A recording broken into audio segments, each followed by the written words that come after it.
وَلَقَدْ يَسَّرْنَا الْقُرْآنَ لِلذِّكْرِ فَهَلْ مِن مُّدَّكِرٍ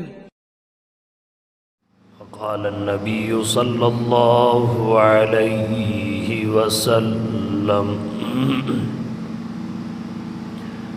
لا ينبغي لقوم فيهم أبو بكر أن يؤمهم غيره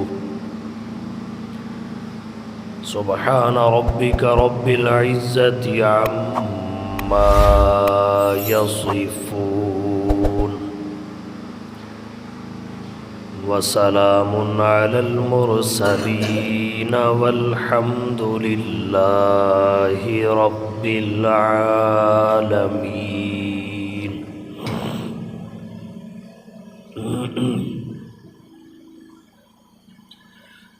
واجب الاحترام برادران اسلام، جمادی الاخری کی 20 تاریخ ہے. جمادی الاخری کی 22 تاریخ خلیفہ اول بلا فصل جانشین پیغمبر حضرت ابو بکر صدیق رضی اللہ تعالی عنہ کی تاریخ وفات ہے. اس مناسبت سے آج کا بیان حضرت ابو بکر صدیق رضی اللہ تعالی عنہ کی ذات گرامی سے متعلق ہوگا. حضرت ابو بکر صدیق رضی اللہ تعالی عنہ کے فضائل و مناقب، سیرت و کردار کو کئی حوالوں سے موضوع گفتگو بنایا جا سکتا ہے. آج کی اس گفتگو میں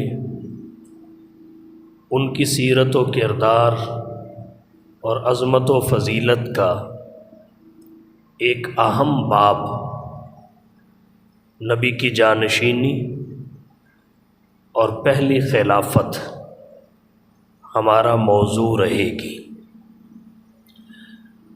حضرت ابو بکر صدیق رضی اللہ تعالی عنہ جناب نبی کریم صلی اللہ علیہ وسلم کے جانشین، مسلمانوں کے پہلے خلیفہ اور خلافت راشدہ کا نقطہ آغاز ہے، جنہیں قرآن و سنت کے واضح اشارات کے مطابق مسلمانوں نے عمومی رائے سے منتخب کیا اور صحابہ کرام کے تمام طبقات نے آپ کی خلافت پر اتفاق کیا.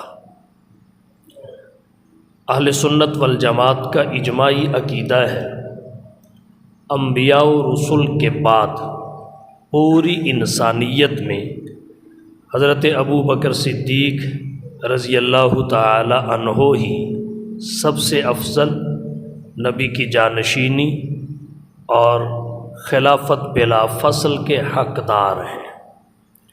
ان کے بعد حضرت عمر، پھر حضرت عثمان، پھر حضرت علی رضی اللہ تعالی عنہم اجمعین، جنہیں خلفائے راشدین بھی کہتے ہیں، اور ان چاروں کی خلافت موعودہ فی القرآن بھی ہے. امام اہل سنت حضرت مولانا عبدالشکور صاحب لکھنوی رحمہ اللہ فرماتے ہیں خلافت کا مدار افضلیت ہے. جو افضل ہوگا وہ خلیفہ ہوگا. حضرت ابو بکر صدیق رضی اللہ تعالی عنہ کی افضلیت پر امت کا اجماع ہے. اس لیے جناب نبی کریم صلی اللہ علیہ وسلم کی جانشینی، پہلی خلافت حضرت ابو بکر صدیق رضی اللہ تعالی عنہ کا استحقاق ہے. حضرت ابو بکر صدیق رضی اللہ تعالی عنہ کی پہلی خلافت کے دلائل بہت سارے ہیں۔ حنفیوں کے نزدیک شریعت کے 4 اصول ہیں۔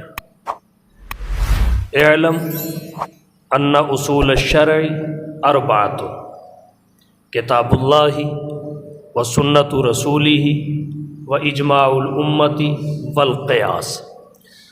اصول 4 میں سب سے پہلے کتاب اللہ کا نمبر ہے، پھر حدیث رسول ہے، پھر اجماع امت ہے، پھر قیاس شرعی ہے۔ ان 4 دلیلوں سے حضرت ابو بکر صدیق رضی اللہ تعالی عنہ کا نبی کا جانشین اور پہلا خلیفہ ہونا ثابت و ظاہر ہے۔ سب سے پہلے قرآن کریم کا رخ کرتے ہیں۔ میں نے عرض کیا خلافت کا مدار افضلیت ہے، حضور کے بعد جو افضل ہوگا وہ خلیفہ ہوگا۔ جس شخص کے پاس جب افضلیت آئے گی تب وہ خلیفہ ہوگا، یہ اصول اور ضابطہ ہے۔ امام اہل سنت حضرت مولانا عبدالشکور صاحب لکھنوی رحمہ اللہ فرماتے ہیں خلافت کی اساس بنیاد افضلیت ہے۔ گویا افضلیت اساس ہے، خلافت فرع ہے۔ حضرت لکھنوی فرماتے ہیں حضرت ابو بکر صدیق رضی اللہ تعالی عنہ خلیفہ ہونے کی وجہ سے افضل نہیں ہوئے، بلکہ افضل ہونے کی وجہ سے خلیفہ ہوئے ہیں۔ حضرت ابو بکر صدیق رضی اللہ تعالی عنہ کی افضلیت کو سب سے پہلے دیکھتے ہیں، وہ کس قدر واضح اور روشن ہے۔ قرآن کریم سے حضرت ابو بکر کی افضلیت کا ثبوت اللہ نے قرآن کریم میں فرمایا وَسَيُجَنَّبُهَا الْأَتْقَى، اللہ اتقا کو جہنم سے دور رکھے گا، اتقا کو نجات دے گا۔ سوال یہ ہے اتقا کسے کہا گیا؟ امام فخر الدین رازی رحمہ اللہ نے تفسیر کبیر میں اسی آیت کریمہ کے تحت لکھا اجمع المفسرون منا علی ان المراد منہ ابو بکر رضی اللہ تعالی عنہ۔ ہمارے مفسرین کا اس بات پر اجماع ہے کہ اس آیت کریمہ میں اتقا سے مراد حضرت ابو بکر صدیق رضی اللہ تعالی عنہ ہے۔ جب حضرت ابو بکر صدیق رضی اللہ تعالی عنہ کا مفسرین کے اجماع سے اتقا ہونا ثابت ہو گیا تو قرآن کریم کی دوسری آیت میں اللہ نے اتقا کو اکرم اور افضل قرار دیا، فرمایا ان اکرمکم عند اللہ اتقاکم، اللہ کے نزدیک تم میں اکرم افضل اور اشرف وہ ہے جو اتقا ہے۔ ان دونوں آیات میں ایک آیت کریمہ میں صغرا ہے اور دوسری میں دلیل کا کبرا ہے۔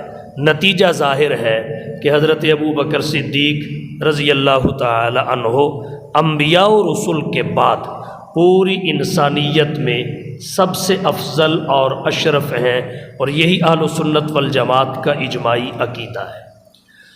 قرآن کریم کے بعد آپ آ جائیے احادیث نبویہ کی جانب، اس میں بھی حضرت ابو بکر صدیق رضی اللہ تعالی عنہ کی افضلیت روز روشن کی طرح عیاں ہے۔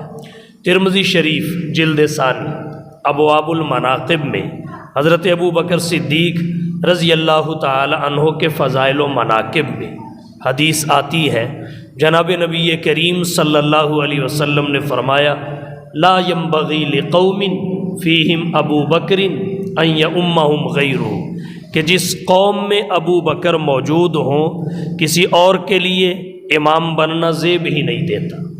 ابو بکر کے ہوتے ہوئے کسی اور کا امامت کروانا یہ زیب ہی نہیں دیتا۔ اس روایت کے تحت ملا علی قاری رحمہ اللہ نے مرقات المفاتی شرح مشکات المصابی میں لکھا ہے وفیہ دلیل علی انہ افضل جمیع الصحابۃ، کہ اس روایت میں اس بات پر دلیل ہے وفیہ دلیل علی انہ افضل جمیع الصحابۃ، کہ حضرت ابو بکر صدیق رضی اللہ تعالی عنہ تمام صحابہ میں افضل اور اشرف ہیں۔ اور پھر حضرت مولا علی قاری رحمہ اللہ مزید لکھتے ہیں فَإِذَا ثَبَتَ هَذَا، جب یہ بات ثابت ہو گئی کہ تمام صحابہ میں حضرت ابو بکر صدیق رضی اللہ تعالی عنہ افضل ہیں، تو فقط ثابت استحقاق الخلافتی، ان کی خلافت کا استحقاق بھی ثابت ہو جائے گا۔ جب افضلیت ثابت ہے تو استحقاق خلافت بھی ثابت ہے، کیونکہ افضلیت مدار خلافت ہے، افضلیت اصل ہے، خلافت اس کی فرع ہے۔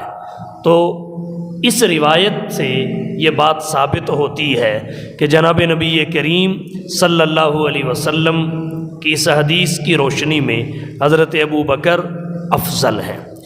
آثار صحابہ میں اگر نظر کی جائے تو بہت سارے آثار ہیں جن سے پتہ چلتا ہے کہ حضرت ابو بکر صدیق رضی اللہ تعالی عنہ افضل ہیں، مگر ایک اثر ذکر کرنا چاہوں گا۔ بخاری شریف کتاب فضائل الصحابہ میں روایت آتی ہے، حضرت محمد بن حنفیہ رضی اللہ تعالی عنہ اپنے والد گرامی حضرت علی رضی اللہ تعالی عنہ سے سوال کرتے ہیں، ای الناس خیر بعد رسول اللہ صلی اللہ علیہ وسلم، رسول اللہ کے بعد پوری انسانیت میں بہتر اور افضل کون ہے؟ یہ حضرت علی کے بیٹے حضرت محمد بن حنفیہ نے، جو حضرت حسن اور حسین کے اللاتی بھائی ہیں، باپ شریک ہیں، انہوں نے سوال کیا کہ ای الناس خیر بعد رسول اللہ صلی اللہ علیہ وسلم، قال ابو بکر، حضرت علی نے جواباً فرمایا ابو بکر رسول اللہ صلی اللہ علیہ وسلم کے بعد پوری امت میں افضل اور بہترین ہے۔ محمد بن حنفیہ کہتے ہیں قلت، میں نے کہا ثم من، ابو بکر کے بعد کس کا نمبر ہے؟ قال ثم عمر، حضرت علی رضی اللہ تعالی عنہ نے فرمایا حضرت ابو بکر کے بعد افضلیت حضرت عمر رضی اللہ تعالی عنہ کے لیے ہے۔ یہی وجہ ہے حضرت ابو بکر پہلے خلیفہ بنے، ان کے بعد افضل حضرت عمر تھے، تو دوسرے خلیفہ حضرت عمر رضی اللہ تعالی عنہ بنے۔ تو جب حضرت ابو بکر صدیق کی افضلیت قرآن کریم سے، نبی کی احادیث سے اور صحابہ کے آثار سے ثابت ہے، تو افضلیت ہی مدار خلافت ہے۔ تو جو افضل ہوگا وہی نبی کا جانشین اور خلیفہ ہوگا۔ اس وجہ سے حضرت ابو بکر صدیق رضی اللہ تعالی عنہ نبی کے جانشین، مسلمانوں کے پہلے خلیفہ اور خلافت راشدہ کا نقطہ آغاز ہے۔ قرآن کریم سے حضرت ابو بکر صدیق رضی اللہ تعالی عنہ کی خلافت اس طور پر ثابت ہے۔ قرآن کریم کے بعد احادیث مصطفیٰ کی جانب آئیے، جناب نبی کریم صلی اللہ علیہ وسلم کی درجنوں احادیث ہیں جو حضرت ابو بکر صدیق رضی اللہ تعالی عنہ کی بلا فصل خلافت کو ثابت کرتی ہیں۔ جناب نبی کریم صلی اللہ علیہ وسلم نے مرض الوفات ایک دن حضرت ابو بکر صدیق رضی اللہ تعالیٰ عنہ کے فضائل و مناقب کو بیان کیا۔ مسند احمد میں حدیث آتی ہے، پھر حضور صلی اللہ علیہ وسلم نے فرمایا لا یبقى باب فی المسجد الا سد، مسجد میں جتنے دروازے کھلتے ہیں سب کے سب بند کر دیے جائیں۔ لا یبقى باب فی المسجد الا سد، جتنے دروازے مسجد میں کھلتے ہیں سارے بند کر دیے جائیں، الا باب ابی بکر، مگر حضرت ابو بکر صدیق رضی اللہ تعالی عنہ کا دروازہ بند نہ کیا جائے۔ اور پھر حضور نے حضرت ابو بکر کو امام مقرر فرما دیا، آپ نے امام مقرر کر دیا۔ بخاری شریف کی حدیث ہے، حضور صلی اللہ علیہ وسلم نے فرمایا مروا ابا بکر فلیصلی بالناس، لوگوں کو آپ نے کہا ابو بکر کو کہو لوگوں کو نماز پڑھائے، ابو بکر کو کہو لوگوں کو نماز پڑھائے۔ حضرت عائشہ کی طویل روایت ہے، اس سے عنوان کے مطابق چند باتیں آپ کی توجہ کی نظر کرتا ہوں۔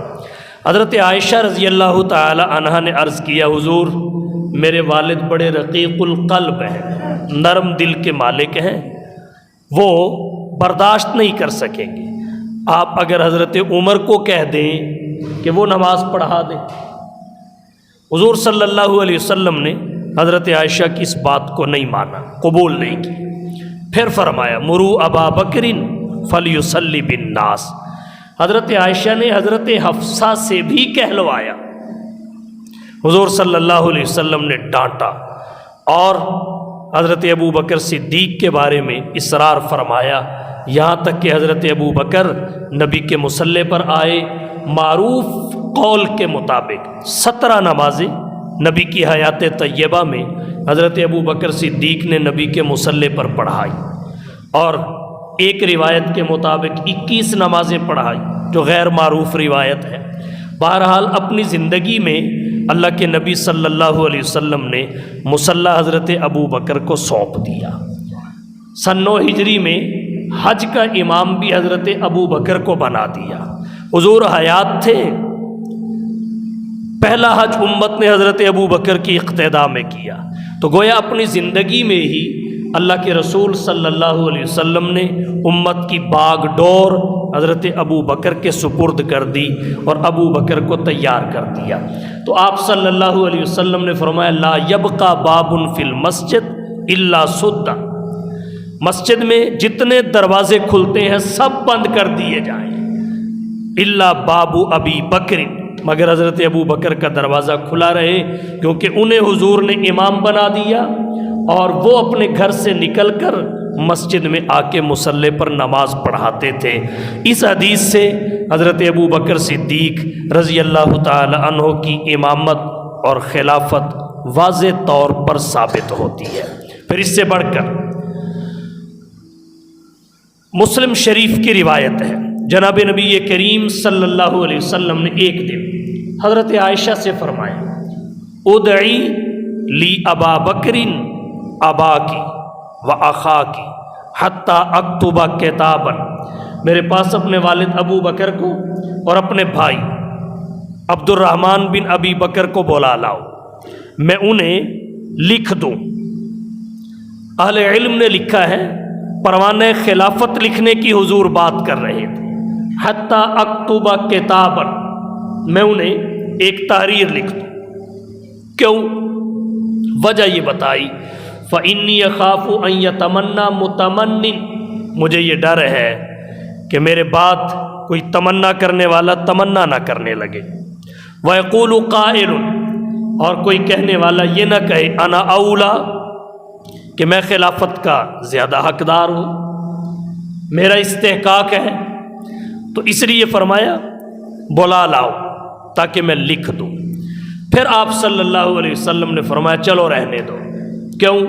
یأبی اللہ والمؤمنون الا ابا بکر، اللہ اور اہل ایمان ابو بکر کے سوا کسی اور پہ راضی ہی نہیں ہو۔ اللہ اور اہل ایمان ابو بکر کے سوا کسی اور کی امامت و خلافت پر راضی ہی نہیں ہو۔ یہ جو کہا جاتا ہے حضور صلی اللہ علیہ وسلم نے کاغذ قلم دوات طلب کی، نہیں دی گئی، حضرت علی کی خلافت لکھنا چاہتے تھے، اس حدیث نے واضح کر دیا حضور کیا لکھنا چاہتے تھے اور پھر کیوں نہیں لکھا۔ اگر لکھتے تو حضرت ابو بکر کی خلافت لکھتے، اور پھر لکھی کیوں نہیں؟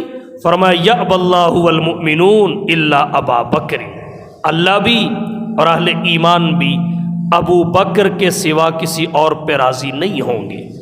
گویا اللہ کے نبی صلی اللہ علیہ وسلم نے اس بات میں یأبی اللہ والمؤمنون الا ابا بکر میں، اس حدیث میں حضرت ابو بکر رضی اللہ تعالی عنہ کی اہلیت کا اظہار فرمایا، استحقاق خلافت کا اظہار فرمایا، اور امت کی اجتماعی ثوابدید پر اعتماد کا اظہار فرمایا کہ میری امت اجتماعی طور پر جب کوئی فیصلہ کرے گی وہ غلط نہیں کرے گی، میری امت اجتماعی طور پر گمراہ نہیں ہوگی۔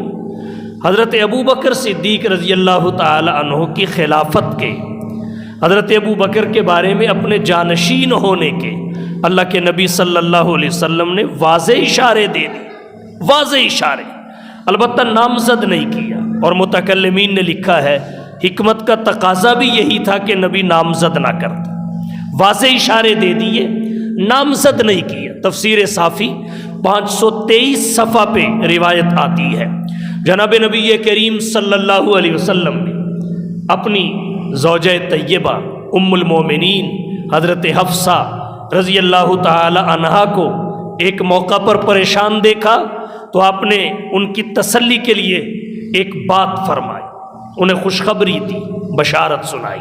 فرمایا حفصہ ان ابا بکر یلی الخلافت من بعدی ثم بعدہ ابوکی، میرے بعد تو خلافت کا والی ابو بکر ہی ہوگا، البتہ تیرے لیے بشارت اور خوشخبری یہ ہے ثم بعدہ ابوکی، ابو بکر کے بعد خلافت کا والی اور تاجدار تیرا باپ عمر ہوگا۔ یہ بات حضرت حفصہ رضی اللہ تعالی عنہا نے سنی تو خوشی سے سوال کیا۔ حضرت حفصہ کہتی ہیں من انبا کا ھذا، اللہ کے رسول آپ کو کس نے خبر دی؟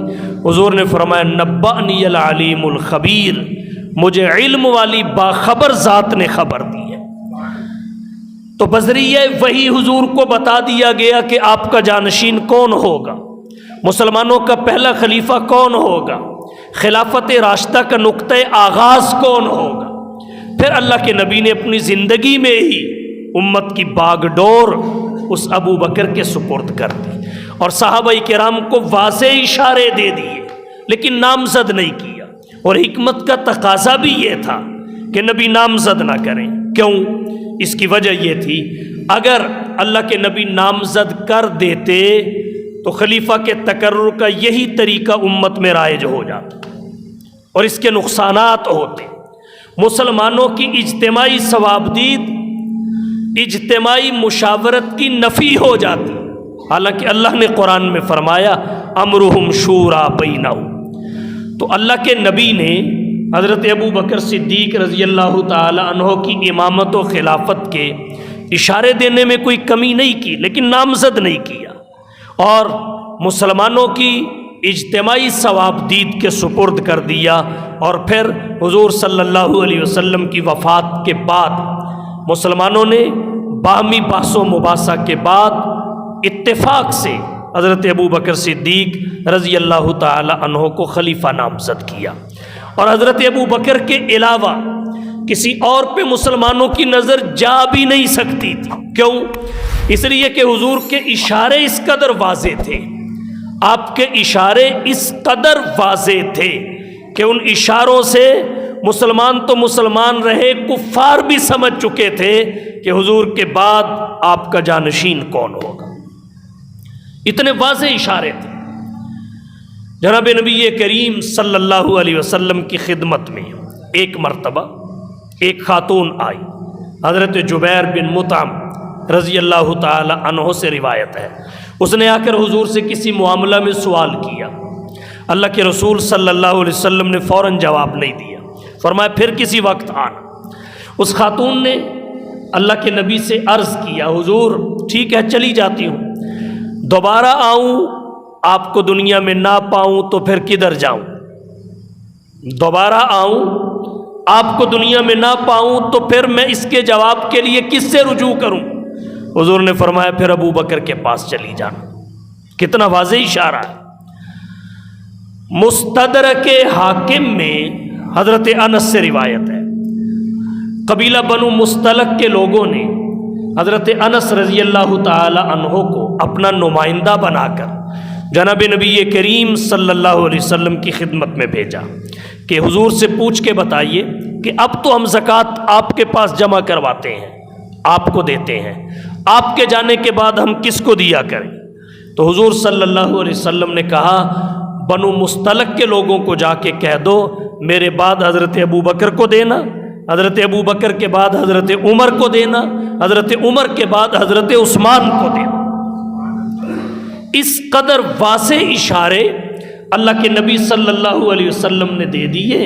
ان اشاروں کی وجہ سے نبی کی حیات طیبہ میں ہی لوگوں میں یہ ماحول پیدا ہو گیا، یہ فضا قائم ہو گئی، وہ کہنے لگے کہ حضور کے جانشین حضرت ابو بکر ہی ہوں گے، حضرت ابو بکر ہی ہوں گے۔ اور اس کی ایک مثال بخاری شریف میں آتی ہے، کافر بھی یہی سمجھتے تھے، کفار بھی یہی نظریہ رکھتے تھے کہ آپ کے جانشین حضرت ابو بکر ہوں گے۔ غزوہ احد کے حوالہ سے روایات میں آتا ہے، ایک موقع آیا کہ میدان احد میں افراتفری مچ گئی، قرآن کریم میں اس کی تفصیل موجود ہے، اور ایک مرحلہ میں حضرت مصعب بن عمیر رضی اللہ تعالی عنہ کی شہادت کے بعد جناب نبی کریم صلی اللہ علیہ وسلم کی شہادت کی افواہ پھیل گئی۔ جیسے ہی حضور کی شہادت کی افواہ پھیلی تو صحابہ کرام میں اضطراب پھیل گیا، غم کی کیفیت میں مبتلا ہو گئے۔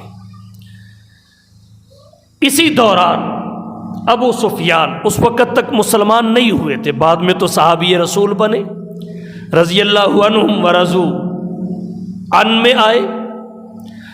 ابو سفیان ایک ٹیلے پر کھڑے ہوئے اور انہوں نے کھڑے ہو کے کہا، کیا تم میں محمد موجود ہے؟ افیکم محمد، کیا تمہارے اندر محمد موجود ہیں؟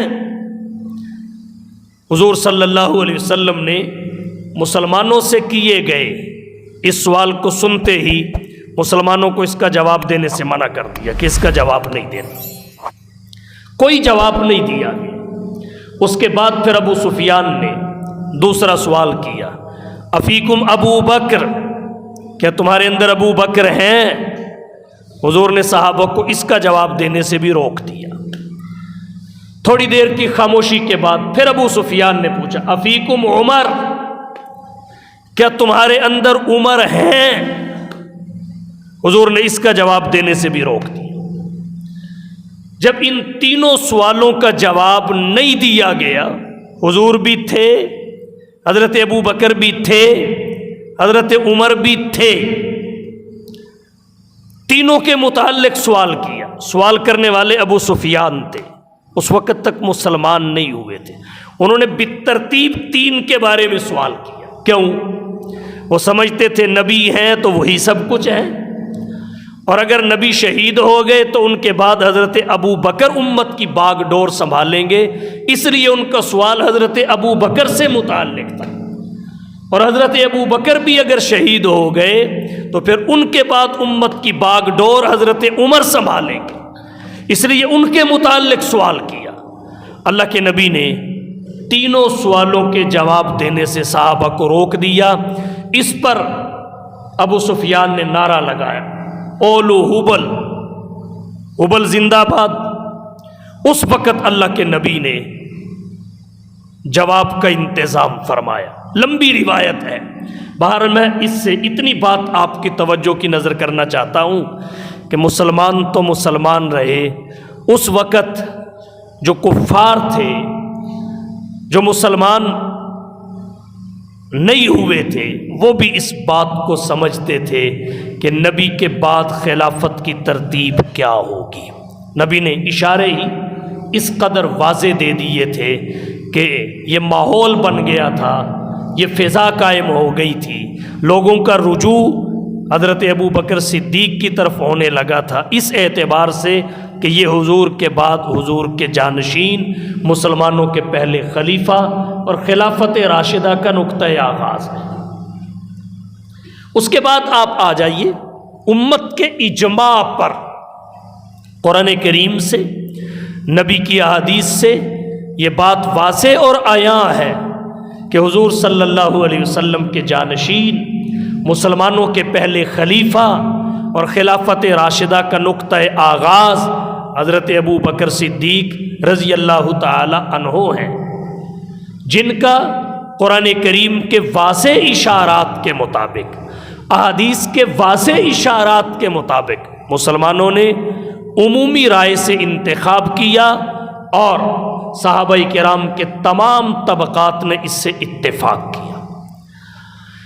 قرآن کریم اور حدیث نبویہ کے بعد امت کے اجماع کی روح سے دیکھیے، حضرت ابو بکر صدیق رضی اللہ تعالی عنہ کی خلافت کو۔ حضرت ابو بکر صدیق رضی اللہ تعالی عنہ کی خلافت وہ خلافت ہے جس پر مہاجرین و انصار سب کا اجماع ہے۔ اس وقت کوئی ایک شخص بھی ایسا نہیں تھا جس نے حضرت ابو بکر صدیق رضی اللہ تعالی عنہ کی بیعت خلافت نہ کی ہو۔ حضرت عباس نے کی، حضرت علی نے کی، حضرت حسن نے کی، حضرت حسین نے کی، سب مہاجرین و انصار نے کی، صحابہ اور اہل بیت کے افراد نے کی، کوئی ایک بھی پیچھے نہیں رہا۔ احتجاج طبرسی میں روایت آتی ہے حضرت علی رضی اللہ تعالیٰ عنہ نے بیعت خلافت کی۔ حضرت اسامہ نے سوال کیا حضرت علی سے، حل بایعتہ یا علی، اے علی آپ نے بھی بیعت کر لی؟ حضرت علی نے فرمایا نعم یا اسامہ، نعم یا اسامہ، نعم یا اسامہ، ہاں اسامہ میں نے بھی بیعت کر لی، کر لی، کر لی۔ تو امت کا اجماع ہے حضرت ابو بکر صدیق رضی اللہ تعالی عنہ کی خلافت اور نبی کے جانشین ہونے پر، اور اہل سنت والجماعت کے نزدیک امت کے اجماع کا منکر دائرہ اسلام سے خارج ہوتا ہے۔ حضرت ابو بکر صدیق رضی اللہ تعالی عنہ کی صحابیت قرآن کی نص قطعی سے ثابت ہے۔ اذ یقول لصاحبہ، قرآن کریم میں صاحب جو صحابی کا مترادف ہے، صحابی کے ہم معنی ہے، حضرت ابو بکر صدیق کے لیے کہا گیا۔ باقی صحابہ کے اوصاف قرآن میں ہیں، سب کے فضائل اور کمالات ہیں، لیکن جیسے نام اکیلے حضرت زید بن حارثہ کا قرآن میں ہے فلما قضا زید منہا وطرن، اسی طرح صحابیت اکیلے حضرت ابو بکر کی قرآن کی نص قطعی سے ثابت ہے۔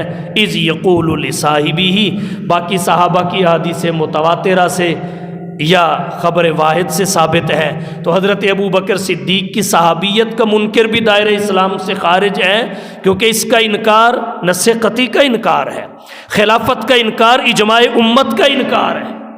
تو حضرت ابو بکر صدیق رضی اللہ تعالی عنہ کی خلافت پر صحابہ کرام کا اجماع ہے، اور پھر عقل اور قیاس بھی اسی کی تائید کرتے ہیں۔ عقل اور قیاس کیسے؟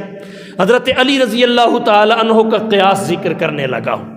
صاحب الریاض النظرہ نے لکھا ہے حضرت علی رضی اللہ تعالی عنہ نے حضرت ابو بکر صدیق رضی اللہ تعالی عنہ کی بیعت خلافت کی وجہ کیا بتائی؟ فرمایا دین کا سب سے بڑا ستون نماز ہے، دنیا کا سب سے بڑا ستون خلافت ہے۔ جب اللہ کے نبی نے دین کے ستون کا امام حضرت ابو بکر کو بنا دیا تو علی دنیا میں امام ابو بکر کے علاوہ کسی اور کو کیسے بنا سکتا ہے؟ دنیا کا امام ابو بکر کے علاوہ کسی اور کو کیسے بنا سکتا ہے؟ یہ حضرت علی رضی اللہ تعالی عنہ کا قیاس ہے۔ تو عقل و قیاس بھی اسی کی تائید اور توثیق کرتے ہیں۔ ابو بکر اور علی، ابو بکر کی ابتدا الف سے ہے، علی کی انتہا یا پہ ہے۔ ابو بکر اور علی، ابو بکر الف پہلے ہے یا آخر میں ہے۔ خلفائے اربعہ میں جن کی خلافت موعودہ فی القرآن ہے، وعد اللہ الذین آمنوا منکم وعملوا الصالحات لیستخلفنہم فی الارض، ان میں ابو بکر پہلے ہے، علی آخر میں ہے۔ اللہ کے نبی صلی اللہ علیہ وسلم نے کیا خوب فرمایا، فرمایا ارحم امتی بامتی ابو بکر۔ طویل حدیث ہے، خلفائے اربعہ کا ذکر ہے، اور ایک روایت میں اس سے آگے بھی کچھ صحابہ کا ذکر ہے۔ حضرت علی کے لیے فرمایا اقضاہم علی، میری امت میں امت پر سب سے زیادہ رحم کرنے والے ابو بکر ہیں، اور اقضا سب سے بڑے قاضی حضرت علی رضی اللہ تعالی عنہ ہیں۔ اب اگر گہرائی سے اس حدیث کو سمجھا جائے تو اس میں بڑا قیمتی نقطہ چھپا ہوا ہے۔ حضرت ابو بکر صدیق رضی اللہ تعالی عنہ کے لیے فرمایا میری پوری امت میں سے سب سے زیادہ رحم کرنے والے ابو بکر ہیں۔ رحم بڑا کرتا ہے اور جس پر کرتا ہے وہ چھوٹا ہوتا ہے۔ حضور نے کیا فرمایا؟ لیس منا من لم یرحم صغیرنا، وہ ہم میں سے نہیں جو ہمارے چھوٹوں پر رحم نہ کرے۔ پتہ چلا بڑا رحم کرتا ہے، چھوٹا عزت کرتا ہے۔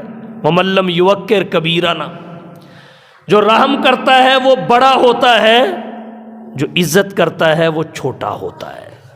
چھوٹے کی ذمہ داری ہے بڑے کی عزت کرنا، بڑے کی ذمہ داری ہے چھوٹے پہ رحم کرنا۔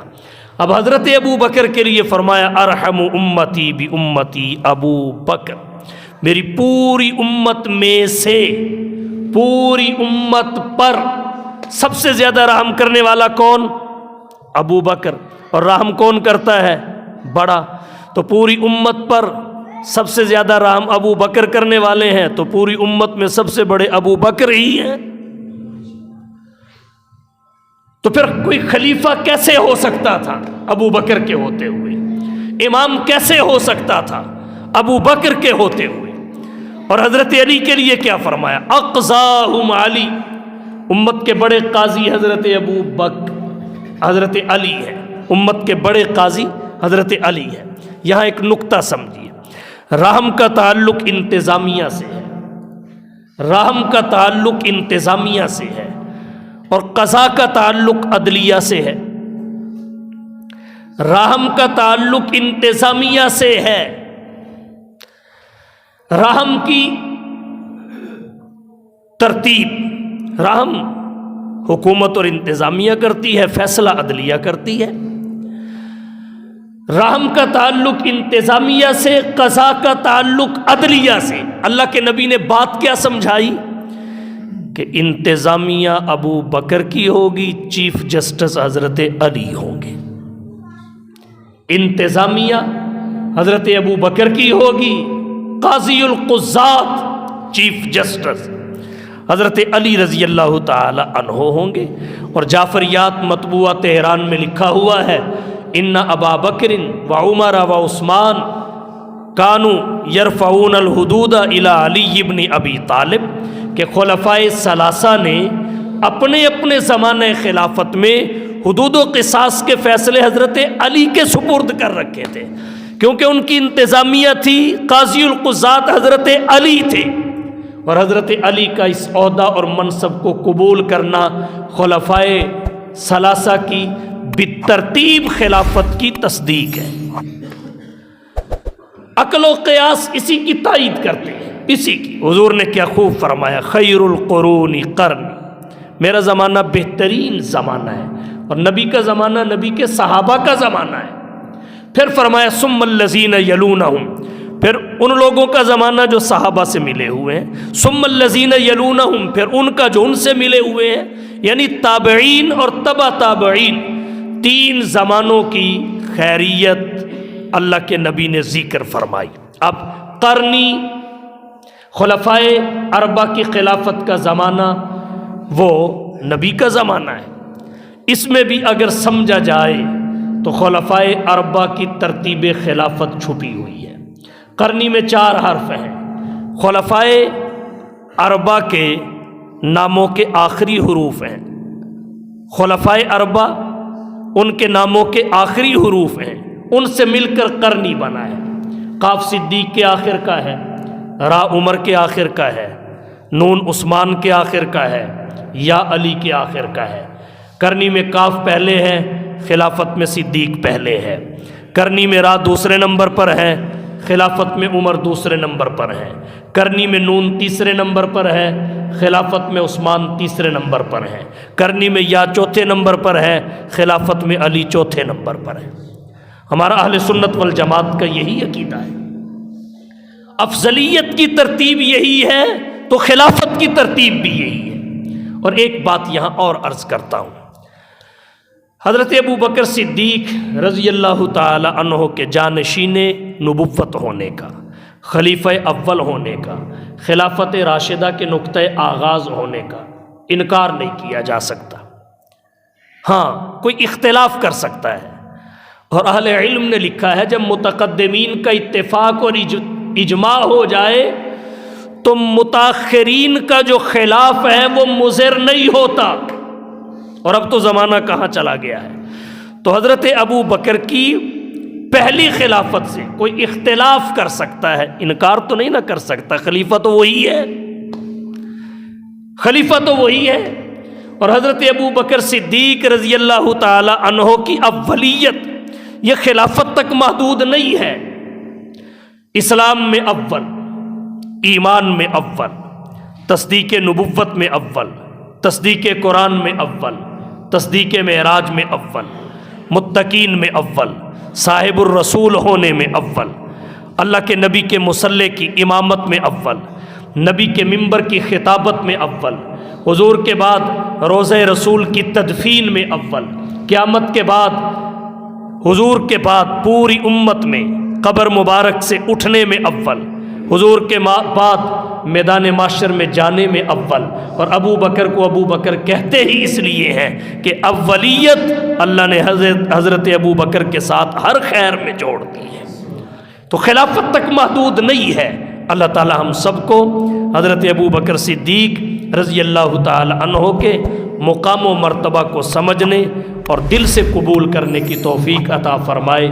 وآخر دعوانا ان الحمد للہ.